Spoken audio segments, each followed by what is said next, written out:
Joseph Kabila n'a jamais été le fils de Mouzé, il n'est pas congolais, ses parents sont rwandais. C'est ce qu'a déclaré Jean-Pierre Bemba lors d'un meeting populaire à Kinshasa à l'occasion de la campagne congolais Téléma lancée par Judith Suminwa. Le vice-premier ministre des Transports vient une fois de plus faire la lumière sur les origines congolaises très douteuses de Joseph Kabila, qui selon plusieurs témoignages a pour nom de naissance Hippolyte Kanambe. Il déclare que les parents de Joseph Kabila sont rwandais et son père rwandais a été tué dans les affrontements de Laurent Désiré Kabila qui par après a accepté d'adopter les enfants de son ami rwandais.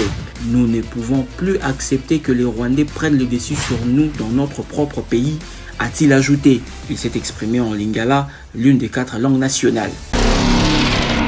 48 heures après l'annonce de leur repositionnement, les rebelles de l'AFC M23 toujours présents à Walikale Centre. Les rebelles de l'AFC M23 n'ont pas quitté Walikale Centre comme prévu après l'annonce samedi dernier de leur repositionnement dans cette cité et ses environs.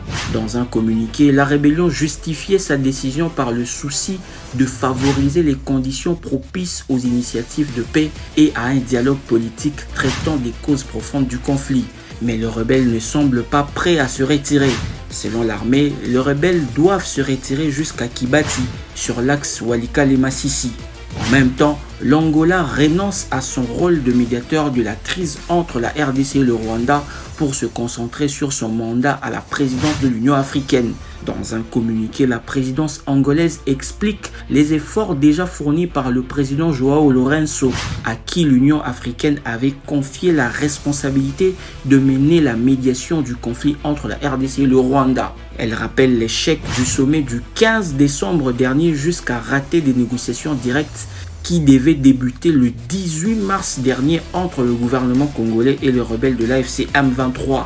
Cette décision angolaise est un coup dur dans cette quête de paix dans l'est de la République démocratique du Congo, alors que le sommet conjoint de la SADC et de l'EAC tenu en février dernier à Dar es Salaam avait recommandé la fusion des processus de Luanda et de Nairobi. 3 facilitateurs ont été désignés, à savoir l'ancien président kenyan Uhuru Kenyatta, l'ancien président nigérian Olusegun Obasanjo et l'ancien premier ministre éthiopien Haile Mariam Boshe.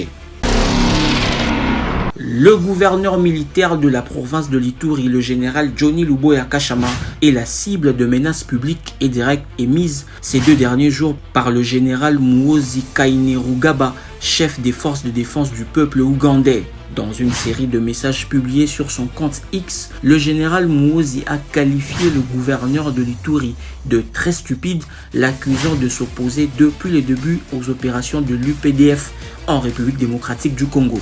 Nous allons l'arrêter très bientôt, a-t-il écrit. Ces propos interviennent alors que les tensions entre les autorités congolaises et la force ougandaise déployée en Ituri dans le cadre de l'opération Shuja sont à nouveau mises en lumière.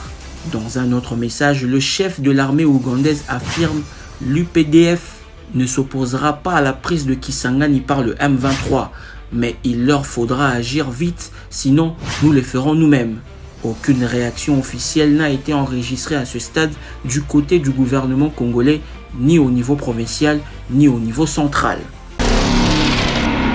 Gouvernement d'union nationale, le conseiller spécial du chef de l'État en matière de sécurité entame ses consultations. Le conseiller spécial du chef de l'État chargé de la sécurité a annoncé le lancement de ces consultations dans le cadre de la mise en place d'un gouvernement d'union nationale. Cette initiative vise à réunir les parties prenantes autour des questions cruciales pour la stabilité et la paix du pays.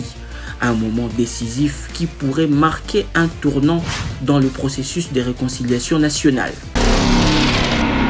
Heineken suspend ses activités à Goma, Bukavu et Uvira face à l'escalade de la violence. Dans un contexte de tensions croissantes, la société Heineken a décidé de suspendre ses opérations à Goma, Bukavu et Uvira. La reprise de ses activités dans ces régions sera tributaire du rétablissement de la sécurité. Une décision prise pour garantir la sécurité de ses employés et de ses infrastructures. Pendant cette période cruciale dans la partie est de la RDC, la bière qui se vendait à 5 000 francs congolais revenait à 9 000 francs congolais quelques jours avant sa fermeture. Et puis il y a cette tragédie, JB Mpiana perd sa fille Océane dans un accident de circulation à Paris.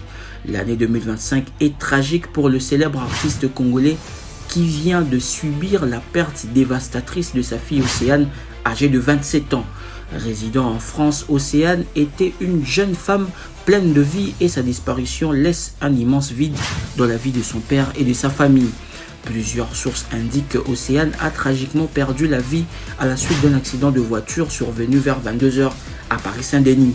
À ce moment-là, elle sortait d'une séance d'entraînement dans une salle de sport. Malheureusement, après l'accident, le conducteur du véhicule impliqué a pris la fuite, laissant derrière lui une famille éplorée et des questions sans réponse. Plusieurs responsabilités ont réagi à travers leurs réseaux sociaux, notamment Weranson ou encore Fally Ipupa. La perte d'Océane est le troisième drame que JB Mpiana doit affronter cette année après Sega Mignon et Zulema. Décès également de la comédienne Marie Odia alias Maman Bolingo du groupe théâtral Salongo de la RTNC. Elle a rendu l'âme au Maroc après une longue maladie. Plus de 40 ans d'expérience en théâtre populaire congolais avec une multitude de pièces jouées en direct ou en différé. Voilà, c'est tout pour aujourd'hui. N'oublie pas, abonne-toi.